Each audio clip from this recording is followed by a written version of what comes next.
আসসালামু আলাইকুম, আমি মোহাম্মদ কাউসার। আজকে আসছিলাম গফরগাঁও। দেখেন এলাকাটা খুব ভালোই লাগলো। এই দেখেন লাউ ক্ষেত,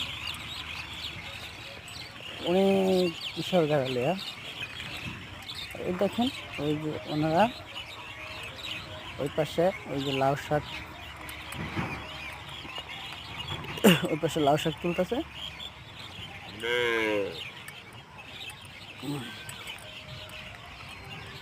এই যে দেখেন ওনারা লাউ শাক তুলতেছে,